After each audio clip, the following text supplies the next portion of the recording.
sorry, you've just caught me. You've just caught me having a sit down and doing my favourite thing of the day. Having a cup of tea with the best book and having 10 minutes of really quiet time.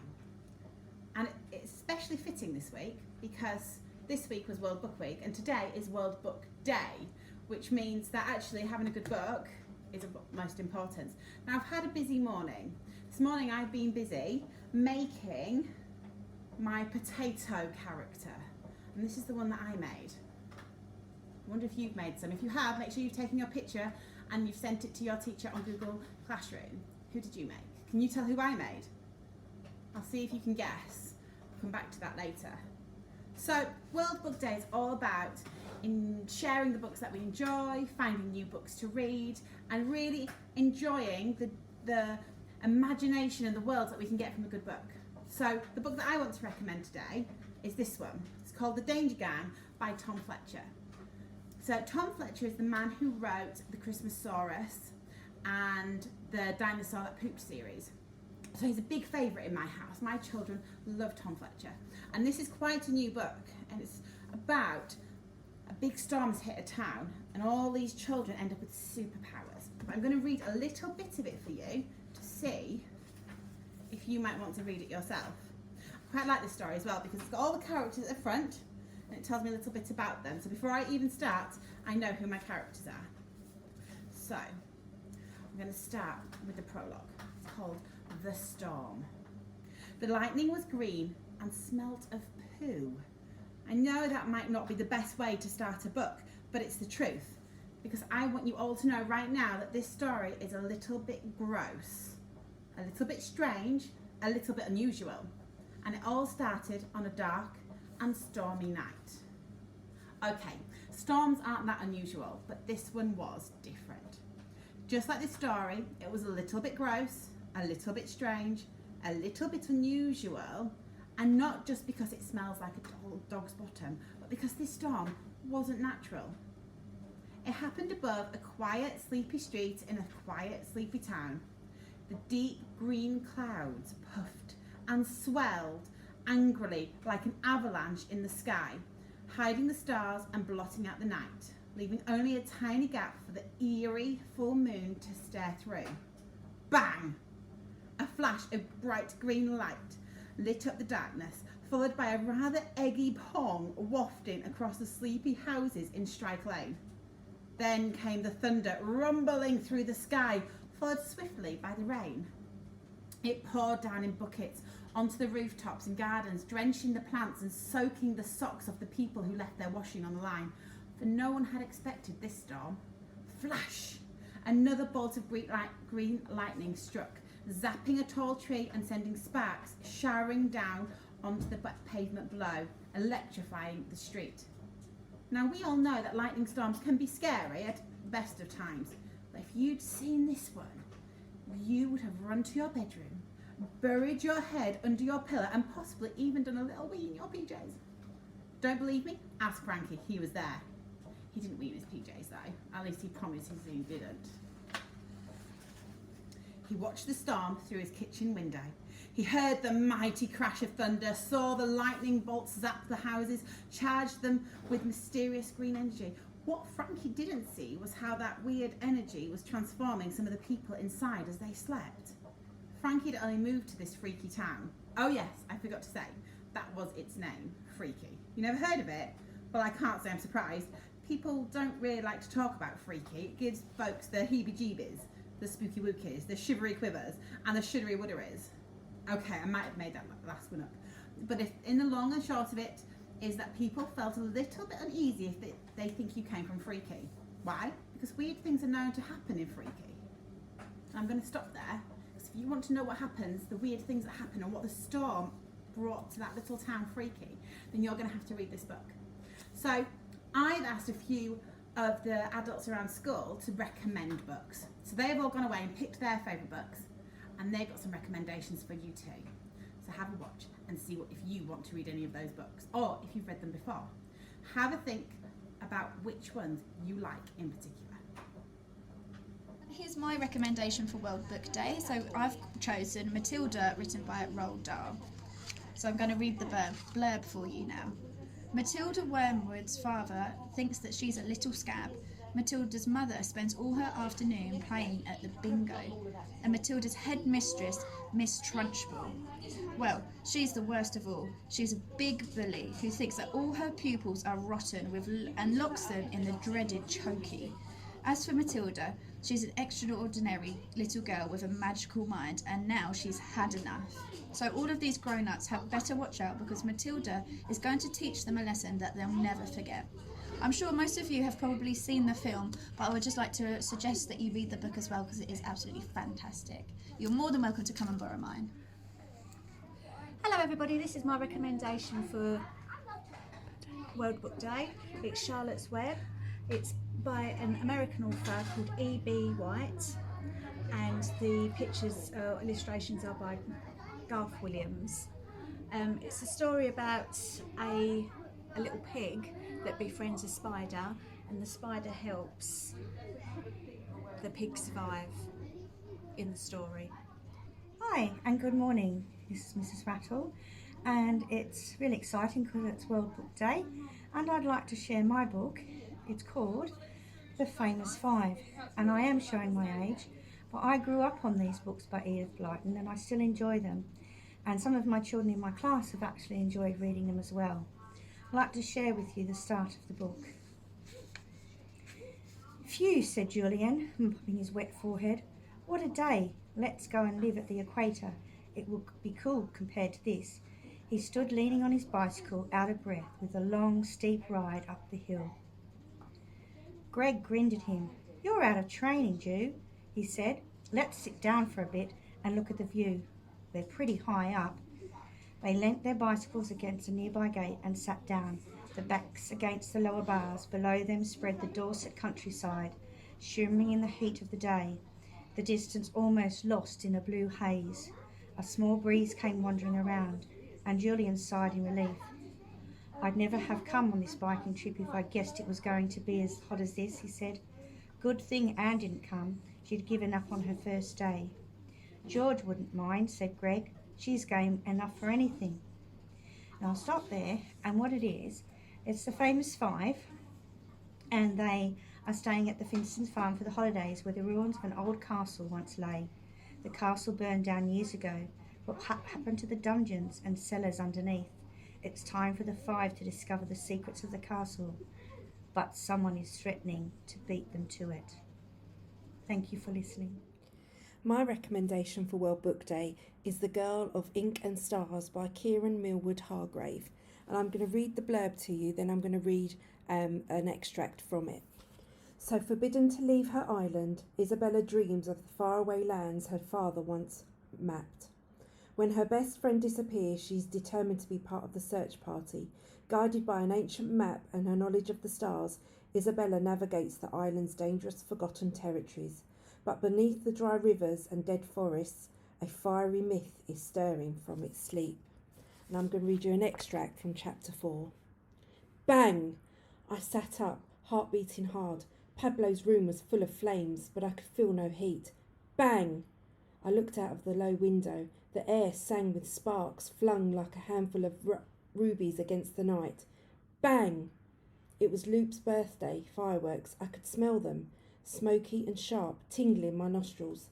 Sulphur, Loop had told me. It's what makes them explode. I lay back down. The fireworks were over in another 3 bangs, painting the room blue and gold. As the last one fizzed away, I heard whispers, low and urgent, filtering beneath the closed doors. My heart leapt as I heard the tap-tap of Dar's walking stick, and then the rumble of his low voice.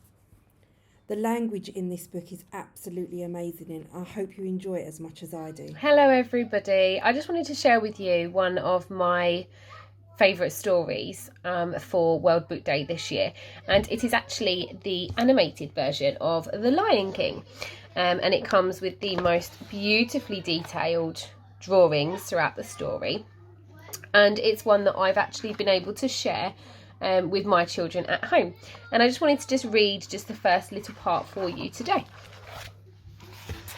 The sun rose over the savannah, huge and yellow in the vast sky. One by one, the animals raised their heads to the sun and began to move. Impala leaped, zebras galloped, and elephants swayed across the plains. Large and small, they swam, flew, and marched to Pride Rock, where Mufasa, their king, stood proud and tall. Then, leaning on his walking stick, came Rafiki, a wise old friend of the king. The crowds parted before him, and he climbed Pride Rock until he reached Mufasa and hugged him. Mufasa smiled and strode over to his wife, Sarabi. Nestled in her paws was their tiny cub. Rafiki smeared red juice and scattered dust across the cub's forehead. Then he carried the cub to the edge of Pride Rock, holding him high above his head for all to see. Simba, their new prince and future king. Well, happy World Book Day, everybody, and I hope you enjoyed hearing my favourite story. Good morning, Mrs. Ware here. I would like to share with you one of my favourite books for World Book Day. The book is called Journey to Joburg, and it's by Beverly Naidoo. Now, when I was a teenager at school, I would quite often jump on the bus after school and go up to Trafalgar Square in London. And in Trafalgar Square, there would quite often be a lot of people protesting about something called apartheid. Apartheid was where black people were not allowed to mix with white people in South Africa. And so people were protesting, trying to get this situation stopped. Now, my book, Journey to Joburg, is about how that situation affected two young children. And in this book, the two children that live in quite a poor area have a little baby sister, and the little baby sister gets very sick. Now, the problem is that their mother doesn't live with them. She lives and works about 300 kilometres away in a city called Johannesburg. They live with their gran, and for them to be able to take their baby sister to the hospital, they need to be able to pay for that, and they haven't got enough money to pay for it. So I'm just going to read you a little part of this school. We're going to start with chapter 2. So the children have decided to go and rescue their mum, or try and get their mum, so they can try and get the medical care that their sister needs. The children walked quickly away from the village. The road was really just a track made by car tyres, 2 lines of dusty red earth leading out across the flat, dry grassland. Once at the big tar road, they turned in the direction of the early morning sun, for that was the way to Johannesburg. The steel railway line glinted alongside the road. If only we had some money to buy tickets for the train. We don't even have 1 cent, Tiro sighed. Never mind, we'll get there somehow, the lady was still confident as they set off eastwards. The tar road burnt their feet. Let's walk at the side, Tiro suggested. The grass was dry and scratchy, and they were used to it. Now and again, a car or a truck roared by, and then the road was quiet again, and they were alone. The lady began to sing the words of her favourite tune, and Tiro was soon joining in. On they walked. Can't we stop and eat? Tiro was beginning to feel sharp stabs of hunger, but the lady wanted to go on until they reached the top of the long, low hill ahead. Their legs slowed down as they began the walk uphill, their bodies feeling heavy. At last they came to the top and flopped down to rest. Hungrily, they ate their sweet potatoes and drank the water. The air was hot and still. Some birds skimmed lightly across the sky as they gazed down at the long road ahead. It stretched into the distance between fenced-off fields and dry grass, up to another far-off hill. Come on, we must get on, the lady insisted, pulling herself up quickly. She could tell that Tiro was already tired, but they couldn't afford to stop for long. The sun had already passed its midday position, and they didn't seem to have travelled very far. On they walked, steadily singing to break the silence. Okay, so that's a small section of my book, Journey to Johannesburg. So I hope you'll be able to find this in the school library and enjoy it yourself. Have a lovely World Book Day. Hello Mondin, it's Miss Ellis here with you for you with my book day recommendation, my World Book Day recommendation, and I have picked a very thick book which is David Walliams and the Ice Monster, and I really enjoy the David Walliams books. I think they're nice and funny, but they've also got some really lovely themes within them as well. So I'm going to read an extract of it, so hopefully it hooks you in a little bit and you want to read some more. So I'm going to start reading from chapter 1, which is called Cockroaches for Breakfast. Not my favourite. So, one bleak winter night in the back streets of London, a tiny baby was left on the steps of an orphanage. There was no note, no name, no clue as to who this little person was, just the potato sack in which she was wrapped, as snow fell around her. In Victorian times, it was not uncommon for newborn babies to be abandoned outside orphanages, hospitals, or even the homes of upper-class folk. Their poor, desperate mothers hoped their children would be taken in and given a better life than their birth families could provide. However, it was hard to imagine a worse start in life for this baby than at Wormley Hall, home for unwanted children.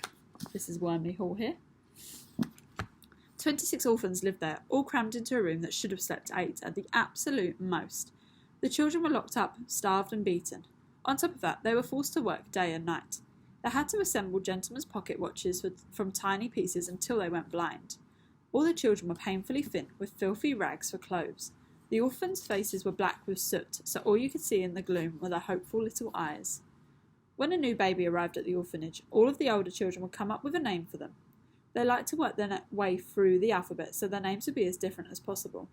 The night the baby came in the potato sack, they had reached E. If she had been found the day before, she might have been called Doris. A day later, she would have been called Frank. Instead, she was named Elsie. This prison of an orphanage was run by an evil old boot named Mrs. Curdle. Her face was usually fixed in a permanent grimace, which is like a really angry, upset face, and she was covered from head to toe in warts. She had so many warts, even her warts had warts. The only thing that made her smile was the sound of children sobbing. Mrs. Curdle would scoff all of the food donated to the orphans, so the children in her care had to eat cockroaches for breakfast, lunch, and dinner. Creepy crawlies are good for you, she would chuckle. If any of the orphans spoke after candles out, she would stuff one of the pus-sodden old stockings in their mouth. They would have to keep it there for a week. This is Mrs. Curdle here. That will keep you quiet. When the children were sleeping on the cold stone floor, she would put wiggly worms down the backs of their shirts so they would wake up screaming.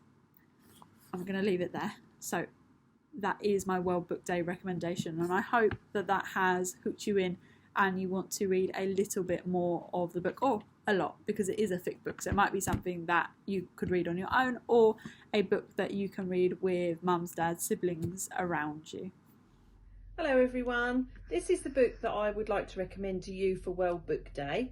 It's The Wind in the Willows by Kenneth Graham, and Kenneth had actually wrote these stories and started telling his son all about them when he was going to bed when he was 4 years old. It's a lovely book. It's got lots of lovely illustrations on the pages as well, and I would like to read to you the beginning of this chapter. This is called Mr. Toad. It was a bright morning in the early part of summer. The river had resumed its wonted banks and its accustomed pace, and a hot sun seemed to be pulling everything green and bushy and spiky up out of the earth towards him, as if by strings. The mole and the water rat had been up since dawn, very busy on matters connected with boats and the opening of the boating season. Painting and varnishing, mending paddles, repairing cushions, hunting for missing boat hooks, and so on, and were finishing breakfast in their little parlour, and eagerly discussing their plans for the day, when a heavy knock sounded at the door. "Bother," said Rat. "See who it is, Mole, like a good chap, since you've finished your breakfast." The Mole went to attend the summons, and the Rat heard him utter a cry of surprise. "Mr. Badger!" Well, I hope you enjoy the book too. Thank you, bye. So this is my book the Iron Man by Ted Hughes that I am recommending for World Book Day. I got to teach this book when I was teaching in Year 3 at Maundine, and we just got so much out of it in terms of like the use of rhetorical questions and that kind of figurative language of similes, personification. So I'm just going to read you a little bit just to kind of give you a bit of a hook. But yeah, check it out. It is really, really good. The Iron Man came to the top of the cliff. How far had he walked? Nobody knows. Where had he come from? Nobody knows. How was he made? Nobody knows. Taller than a house, the Iron Man stood at the top of the cliff, on the very brink in the darkness. The wind sang through his iron fingers. His great iron head, shaped like a dustbin, but as big as my bedroom, slowly turned to the right, slowly turned to the left. His ironed ears turned this way, that way. He was hearing the sea. His eyes, like headlamps, glowed white, then red, then infrared, searching the sea. Never before had the Iron Man seen the sea. He swayed in the strong wind that pressed against his back. He swayed forward on the brink of the high cliff. If you want to find out what does happen to the Iron Man, go and check it out. It's a really, really good use of figurative language in that book. Enjoy! Hi Maundine, it is World Book Day today, and so I have been given the job to recommend a book to you, but I'm going to be really cheeky and I'm actually going to recommend two to you. So the first book that I'm going to recommend is for all you West Ham fans out there, like myself. I could not recommend this enough, the West Ham Annual 2021. So as you know, I love watching West Ham and I love reading about all the players and what they've been up to. So highly recommend if you want to read about a team, fourth in the league. But in all seriousness, this is a book which I really enjoyed reading to my son when he was younger. And it is by J.K. Rowling and it is from her series of Harry Potter books. This is Harry Potter and the Philosopher's Stone. And why I really like this story is because it is, if you've seen the film, it's very like the film. Or if you've read the other book, it's exactly the same. But look at all these beautiful illustrations throughout, and it really helps you to picture in your mind what is actually happening. And I really enjoy looking at these. They're so beautifully done and so much time has been taken.